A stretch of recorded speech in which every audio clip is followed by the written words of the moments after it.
हाँ जी, अस्सलाम वालेकुम। मुझे बताइएगा, आवाज़ ठीक आ रही है आपको यहाँ पर? जी, आवाज़ आ रही है आपको? पढ़ाता रहूँ?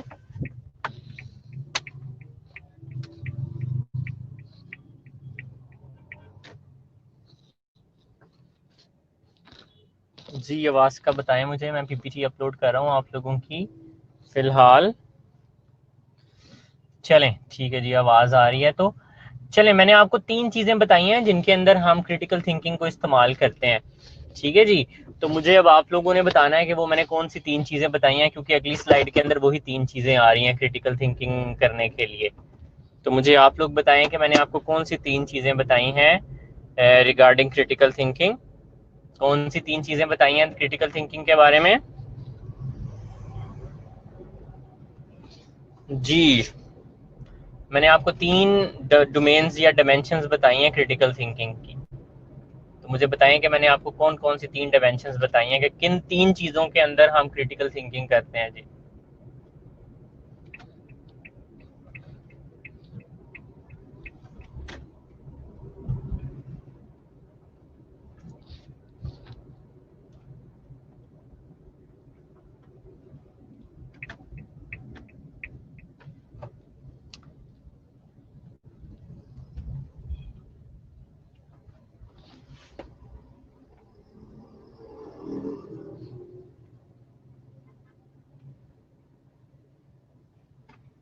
जी, मुझे बताइएगा, पीपीटी नज़र आने लग गई है आपको?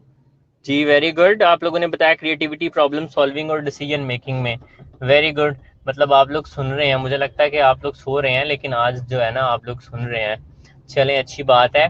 तो 3 चीज़ों के अंदर क्रिटिकल थिंकिंग की जाती है। मैंने आपको पहले भी बताया।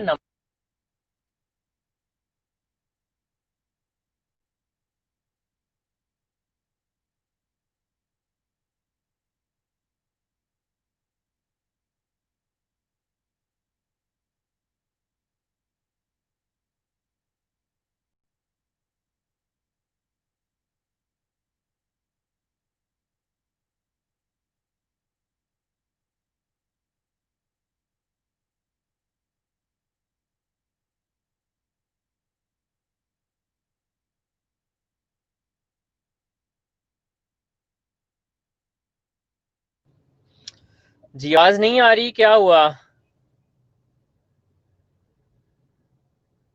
जी, आवाज़ नहीं आ रही क्या?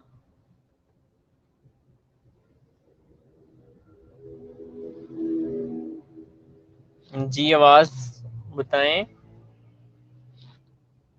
आवाज़ का बताइए। ठीक है जी। तो मैंने आपको कहा है कि आप लोगों ने बिल्कुल ठीक बताया। हम 3 चीज़ों के अंदर क्रिटिकल थिंकिंग इस्तेमाल करते हैं।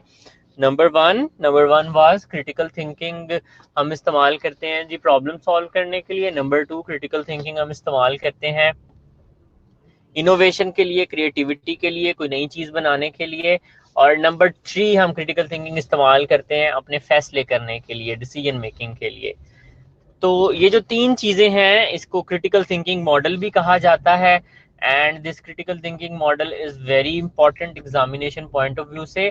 तो अगर हमें आ जाता है जी क्रिटिकल थिंकिंग मॉडल ड्रॉ करें, या क्रिटिकल थिंकिंग हम कौन से 3 चीज़ों के लिए जो है ना मोस्टली करते हैं, तो डेफिनेटली हम किसका नाम लेंगे? हम इन 3 चीज़ों का ही नाम लेंगे। Number 1 problem solving, decision making, creativity, और क्रिटिकल थिंकिंग मॉडल आएगा। तो ये आपके सामने क्रिटिकल थिंकिंग का मॉडल खुला हुआ है। तो आपने इसी तरह अकॉर्डिंगली आपने जो है ना देख के क्रिटिकल थिंकिंग का मॉडल जो है वो डेफिनेटली ड्रॉ कर देना है यहाँ पे। जहाँ पे भी मतलब ये क्वेश्चन अगर आ जाता है कि क्रिटिकल थिंकिंग का मॉडल जो है वो आप ड्रॉ करें। सही है जी। जी, नेक्स्ट चलते हैं। So how to use critical thinking process. हम क्रिटिकल थिंकिंग प्रोसेस को कैसे इस्तेमाल करते हैं? तो ये कुछ पॉइंट्स लिखे हुए हैं। इसके अकॉर्डिंगली हम क्रिटिकल थिंकिंग प्रोसेस को इस्तेमाल करते हैं, और ये पॉइंट्स भी चारों के चारों जो हैं, these are very very important, right? कि हम क्रिटिकल थिंकिंग प्रोसेस को कैसे इस्तेमाल करते हैं। सो ये भी एग्जामिनेशन के लिहाज से इम्पोर्टेंट है, और एग्जाम के अंदर ये जो है ना आ सकता है, राइट? चलें जी, इसको एक दफा पढ़ें और मुझे जरा पॉइंट बाय पॉइंट एक्सप्लेन तो करें जरा, आपको क्या इससे समझ आती है इन 4 पॉइंट से? पहला पॉइंट जो है वो डेफिनेटली हमारे पास लिखा हुआ है, what are the underlying assumptions. ठीक है, तो क्रिटिकल थिंकिंग प्रोसेस के अंदर हमें 4 सवाल जो हैं ये करने पड़ते हैं अपने आप से, या फिर जो भी हम क्रिएटिविटी करने की कोशिश कर रहे हैं, प्रॉब्लम सॉल्व करने की कोशिश कर रहे हैं, या डिसीजन मेक करने की कोशिश कर रहे हैं। तो पढ़ें और आप लोग ज़रा इसके बारे में बताएं, फिर मैं आप लोगों के साथ मैं शेयर करता हूँ कि बेसिकली इन 4 पॉइंट्स का क्या पर्पस है, क्या मकसद है।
तो जी सबसे पहले what are the underlying assumptions।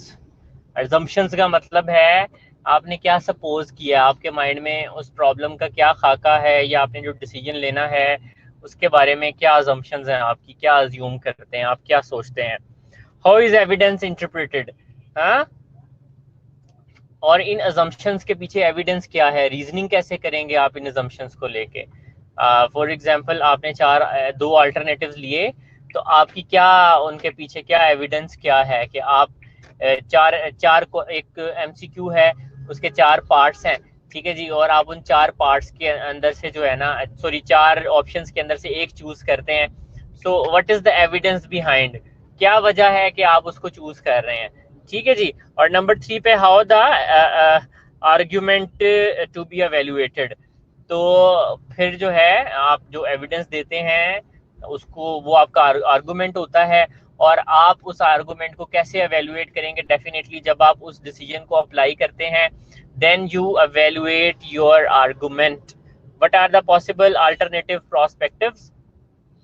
और आप ये भी देखते हैं कि और अल्टरनेटिव्स इसके क्या हो सकते हैं या हो सकते थे। अगर आपने डिसीजन इम्प्लीमेंट कर दिया है, प्रॉब्लम को सॉल्व करने की कोशिश कर ली है, तो आप फिर उसमें जो अल्टरनेटिव्स हैं वो भी देख लेते हैं कि हाँ जी और अल्टरनेटिव क्या हो सकते थे अगर मैं इसी चीज को इसी तरह से लेके चलता, राइट।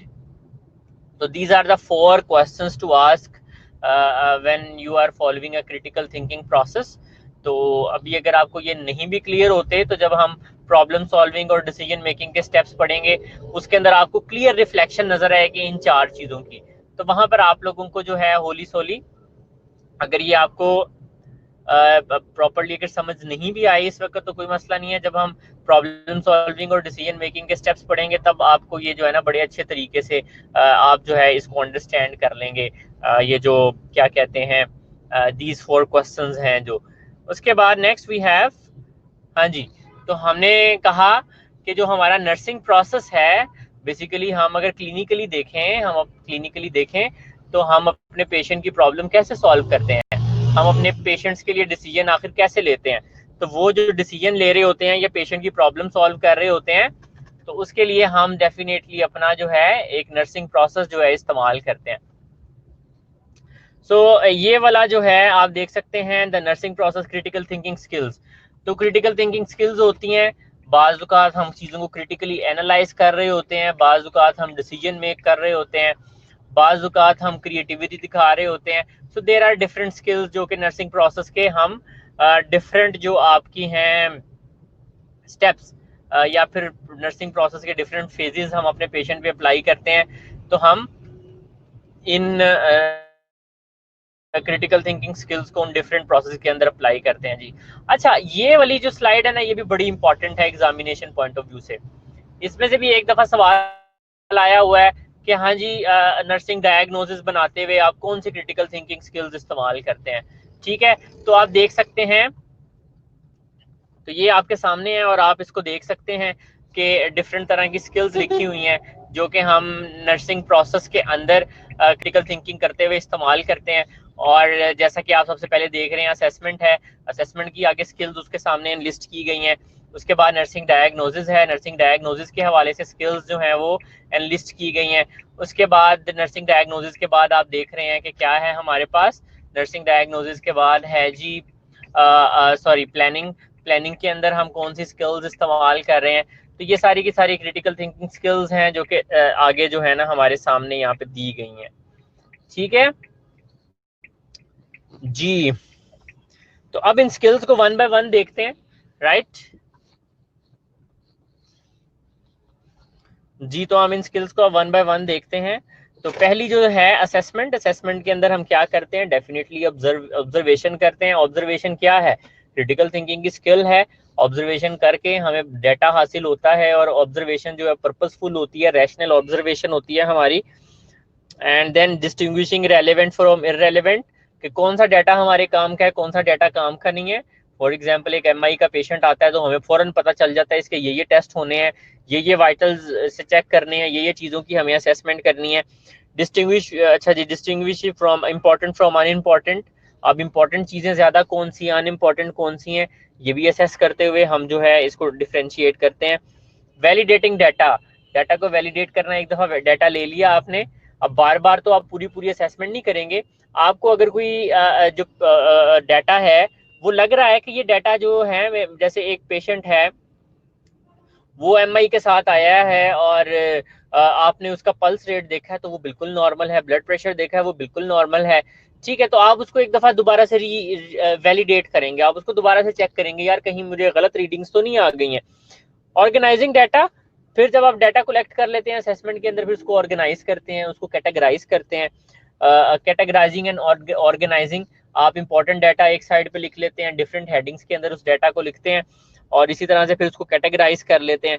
तो ये जो सारी क्रिटिकल थिंकिंग स्किल्स हैं ये हम असेसमेंट करते हुए इस्तेमाल करते हैं। उसके बाद next is diagnosis. Nursing diagnosis बनाते हुए हम कौन कौन सी क्रिटिकल थिंकिंग स्किल्स जो है ना इस्तेमाल करते हैं। जी, आवाज आ रही है, समझ आ रही है चीजों की? अरे अब बताइए जी, आवाज आ रही है?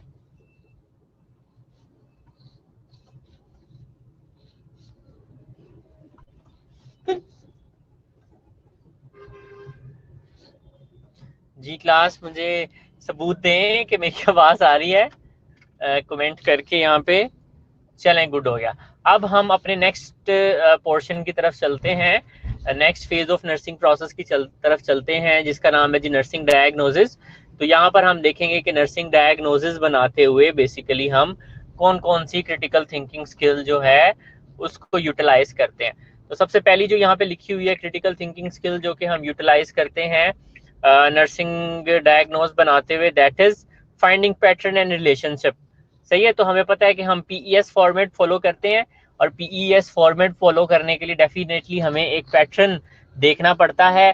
नंबर वन, नैंडा से हमने प्रॉब्लम लेनी है। नंबर टू, हमने क्या करना है, उस प्रॉब्लम की एटियोलॉजी देखनी है। एटियोलॉजी के बाद उसको साइन एंड सिम्टम्स की एविडेंस देनी है। तो क्या है यहाँ पर आप फाइंडिंग पैटर्न्स एंड रिलेशनशिप, ये भी एक क्रिटिकल थिंकिंग स्किल्स है जो कि नर्सिंग प्रोसेस के लिए इस्तेमाल करते हैं। Next is making inference. आप डेफिनेटली इन्फ्रेंस कर रहे होते हैं। इन्फ्रेंस का मतलब होता है रिजल्ट बनाना किसी चीज का। तो आप किसका रिजल्ट बना रहे हैं, अपने असेसमेंट के डाटा का रिजल्ट बना रहे हैं नर्सिंग डायग्नोसिस बनाते हुए, क्योंकि बहुत सारी नर्सिंग डायग्नोसिस बनती हैं। हम अपने डाटा के बेस पे देखते हैं कि हाँ जी कौन सी वाली बेस्ट सूटेड है जो कि नैंडा से मैं उठा सकता हूँ। Next we have stating the problem. आप प्रॉब्लम को स्टेट करते हैं अपनी नर्सिंग डायग्नोसिस के अंदर, एक कॉम्प्रिहेंसिव सी स्टेटमेंट के अंदर अपनी प्रॉब्लम जो है ना बता देते हैं कि मेरे पेशेंट को जो है ना फलानी फलानी प्रॉब्लम है। तो ये भी एक क्रिटिकल थिंकिंग स्किल है जनाब। ठीक है आगे चलते हैं जी।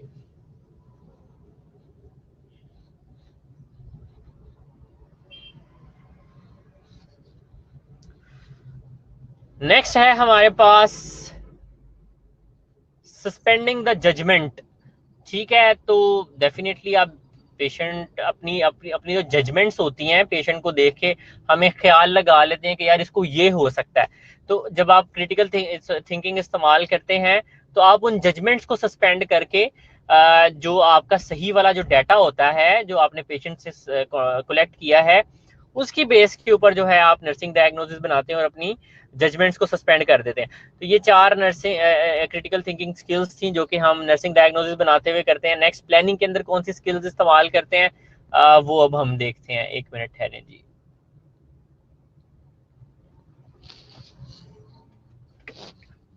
So whenever we are planning, तो प्लानिंग करने के लिए भी हमें नर्सिंग क्रिटिकल थिंकिंग स्किल्स जो हैं वो इस्तेमाल करनी पड़ती हैं। अब वो कौन कौन सी क्रिटिकल थिंकिंग स्किल्स हैं जो कि प्लान करते हुए हम इस्तेमाल करते हैं, तो वो ये हमारे सामने लिखी हुई हैं। सबसे पहली है जनरलाइजिंग। हाँ, आप चीज़ों को जर्नलाइज करते हैं और आप कहते हैं कि यार ये आउटकम निकलेगी जी मेरे पेशेंट की मेरे पेशेंट की प्रॉब्लम है उसको इस तरह से ठीक होना चाहिए। एक जनरल जो नॉर्मल पॉपुलेशन है उसकी तरह इसको बिहेव करना चाहिए। तो आप इसको जर्नलाइज करते हैं। नेक्स्ट आ जाता है जी हमारे पास, next we have transferring knowledge from one situation to another. तो वन सिचुएशन क्या है? वन सिचुएशन ये है कि पेशेंट बीमार है, पेशेंट को फीवर है। और सेकंड सिचुएशन क्या है कि पेशेंट को फीवर नहीं है। तो हम अपना नॉलेज जो है उसको इस्तेमाल करते हुए एक सिचुएशन से दूसरी सिचुएशन के तरफ लेके चलते हैं चीज़ों को। And next is hypothesising. तो एक हाइपोथेसिस बना लेते हैं। हाइपोथेसिस का आपको पता ही है कि ये एक स्टेटमेंट होती है जो किसी चीज़ को प्रिडिक्ट कर रही होती है। तो हम अपना जो आउटकम बनाते हैं उसके अंदर भी थोड़ी सी प्रिडिक्शन ही करते हैं ना। हम एक प्रिडिक्शन की तरफ लेके जाते हैं कि जी by the end of my shift patient का टेम्परेचर ठीक हो जाएगा। सही है। उसके बाद नेक्स्ट इज इम्प्लीमेंटेशन। और इम्प्लीमेंटेशन के अंदर भी दो क्रिटिकल थिंकिंग स्किल्स जो हैं वो इस्तेमाल होती हैं। पहली क्रिटिकल थिंकिंग स्किल जो इस्तेमाल होती है इसके अंदर दैट इज अप्लाइंग नॉलेज।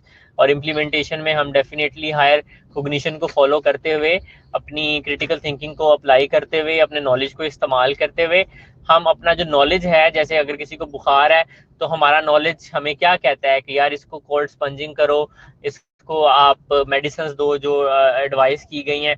तो अपने नॉलेज के मुताबिक आप उसको मैनेज करने की कोशिश करते हैं। उसके बाद टेस्टिंग हाइपोथेसिस। तो अपने हाइपोथेसिस वो जो बनाया होता है, एक आउटकम बनाई होती है, उसको टेस्ट भी करते हैं मतलब इंटरवेंशंस अप्लाई करके। और उसको बार बार एवेल्युएट भी करते रहते हैं कि क्या आया कि टेम्परेचर ठीक नहीं हुआ या हुआ है। और फाइनली जो आपकी एवेल्युएशन है उसके अंदर आप क्या करते हैं, deciding whether hypothesis are correct. तो इसके अंदर आप देखते हैं कि आपने जो जो प्लान किया था क्या वो आपने अचीव कर लिया कि नहीं कर लिया, आपका हाइपोथेसिस ठीक था या नहीं था। Making criteria based evaluation. तो फाइनली आप जब एवेल्युएट कर लेते हैं और उस एक क्राइटेरिया के मुताबिक वो जो आपने आउटकम बनाई हुई थी वो आपका क्राइटेरिया। तो ये कुछ क्रिटिकल थिंकिंग स्किल्स हैं, मैंने एक्सप्लेन कर दी हैं। लेकिन आपका जो यहाँ पर काम है इनकी डिटेल्स में नहीं जाना है।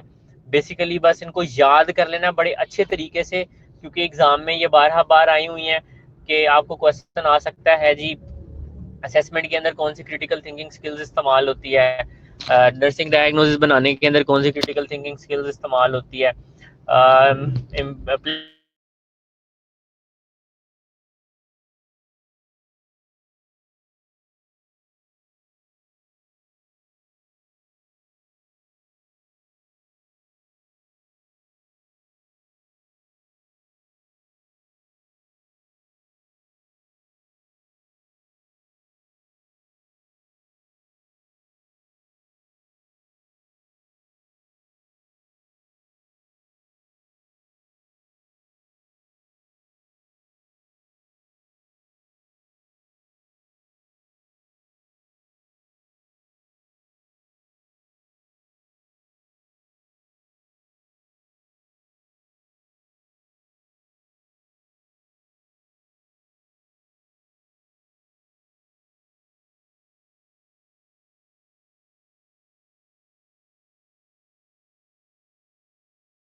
हाँ जी सॉरी, ये डिस्कनेक्ट हो गया था। मुझे बताएं, आवाज़ आ रही है जी आप लोगों को मेरी? जी आवाज़ का बताएं ताकि मैं नेक्स्ट आगे चलूं। क्लास आवाज़ आ रही है, बताएं।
हाँ जी, अभी भी आवाज़ नहीं आ रही क्या?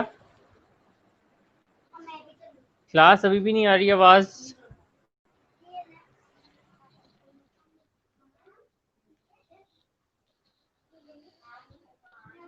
जी आवाज़ आ रही है अभी कि नहीं आ रही?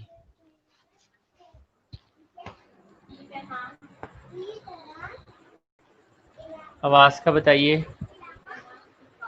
चलें, अच्छा सीआर हैं हमारे पास, मुझे ये बताएं सीआर हैं क्लास में? जी सीआर हैं क्लास में?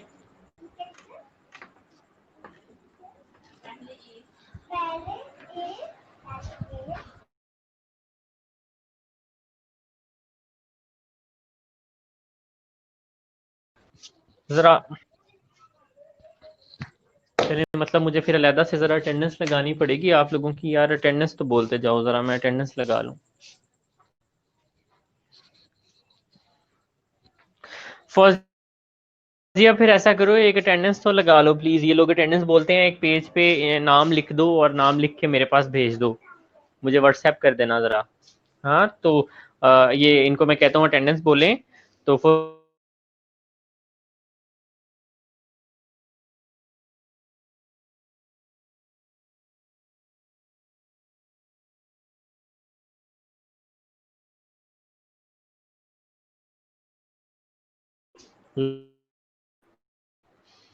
जी फौजिया अटेंडेंस लगा लोगे आप बताओ पहले। चलें बस अटेंडेंस लगा लें इन लोगों की, फिर मुझे ज़रा उसका पिक्चर लेके भेज देना, एक पेज पे लगा लो अटेंडेंस।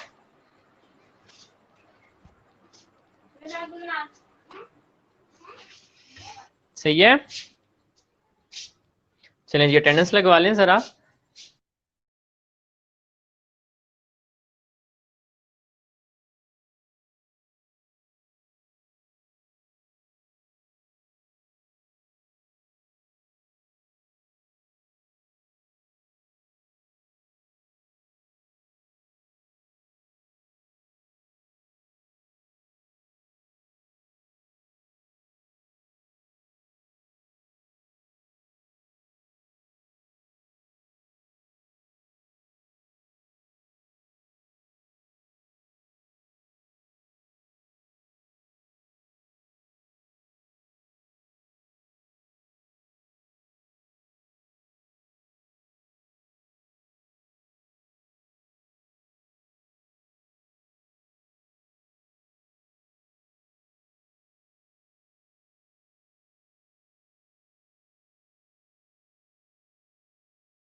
अच्छा क्लास अजान हो रही है मेरे पास, तो हम एक छोटी सी शॉर्ट ब्रेक करते हैं। 6:30 हुए हैं और 6:42 पे हम वापस ज्वाइन करते हैं जी। उतनी देर ब्रेक करें, नमाज वगैरह पढ़ लें आप लोग।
हाँ जी, अस्सलाम वालेकुम। आ गए हैं वापस आप लोग?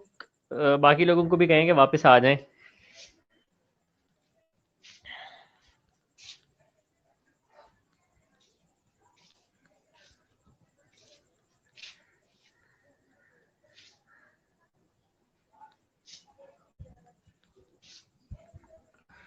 जी, आ रही है आवाज़ अब आपको? जी बताएं आवाज़ का।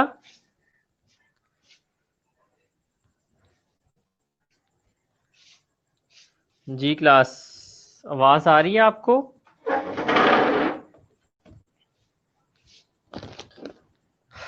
जी चलें, ठीक है जी।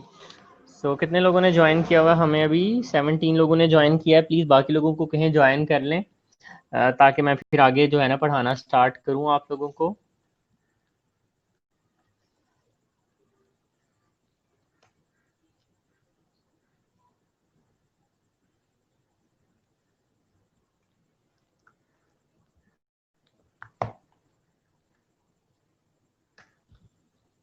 ठीक है जी। There are characteristics of critical expert critical thinker. एक क्रिटिकल थिंकर को कैसा होना चाहिए, अगेन मैं आपको अगेन बता दूं। ये वाली स्लाइड भी बहुत इंपॉर्टेंट है कि what are the characteristics of critical thinker. Past papers में आई हुई है, ठीक है। तो इसको भी बहुत अच्छे से आप लोगों ने याद कर लेना है। नॉर्मल सी चीज़ें हैं, पहले भी आप लोगों ने पढ़ी होंगी, सही है। तो इसमें कोई ख़ास चीज़ तो है नहीं, बस इसको याद करना है आप लोगों ने। बेसिकली जो करना है वो ये है, सही है। Outcome directed, number one. जो क्रिटिकल थिंकर होता है वो आउटकम डायरेक्टेड होता है। Number two, open to new ideas, restrict नहीं करता, ना अपने आप को करता है ना अपने और लोगों को करता है।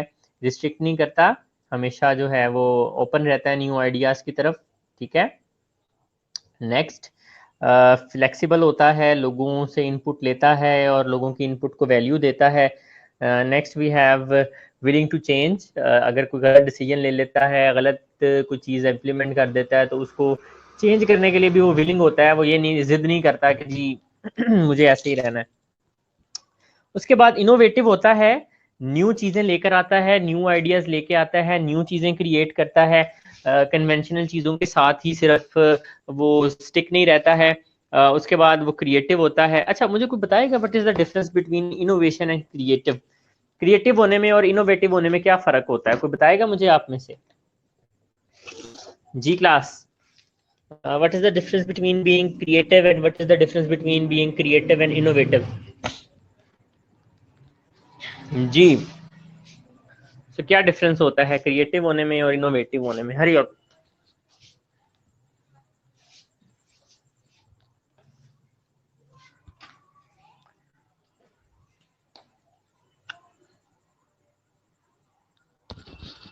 जी, I am waiting for your answer कि क्रिएटिव और इनोवेटिव होने में क्या फ़र्क होता है।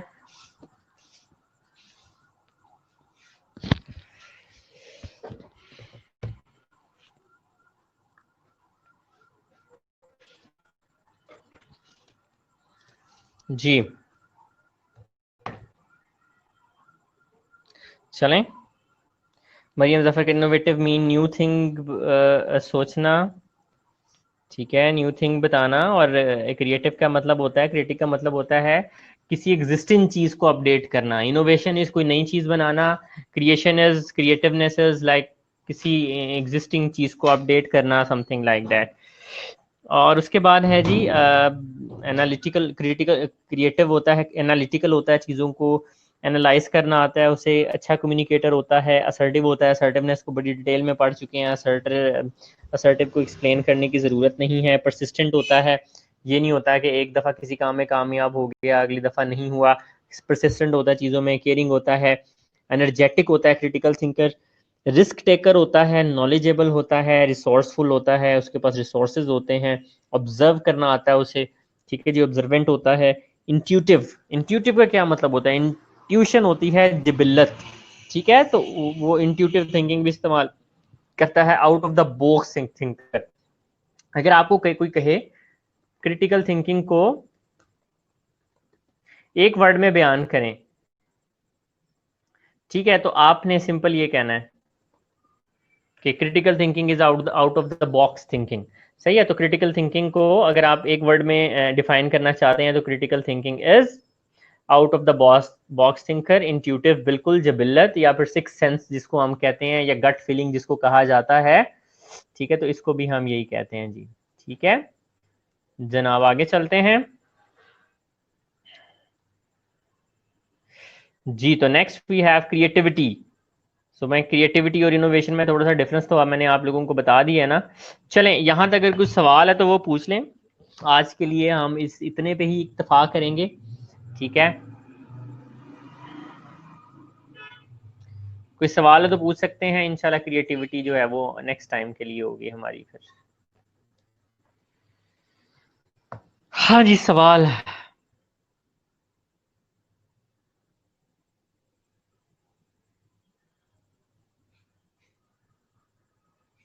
नो सवाल।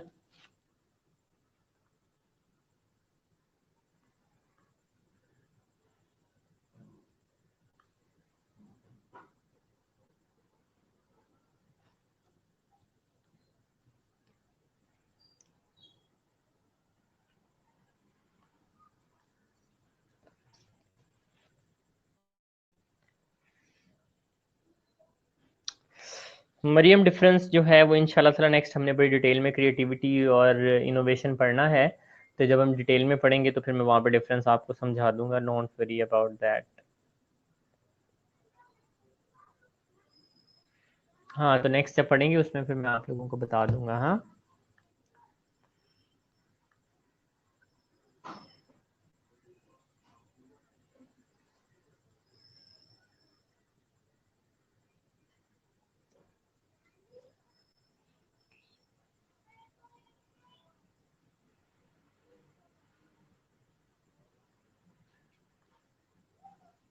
चलें फिर यहाँ पर एंड करते हैं हम इसे। राइट, एंड कर दें जी। चलें यहाँ पे एंड करते हैं। अल्लाह हाफिज़।